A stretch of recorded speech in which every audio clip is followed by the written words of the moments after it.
heart of the Phlegraean Fields lies Lake Avernus, a mirror of water surrounded by volcanic hills. From above, the circle of the lake shines like obsidian, embraced by forests and vineyards.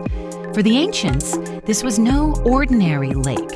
The Romans believed it was the entrance to the Underworld, the place where Aeneid descended to meet the souls of the dead. Its name comes from the Greek, meaning without birds, for legend said no creature could cross its dark vapors. Along its shores once stood temples, villas, and ports, connecting myth with daily life. Today, silence and nature prevail, but the echoes of history still rise from its waters. Lake Avernus, where legend, nature, and eternity flow together.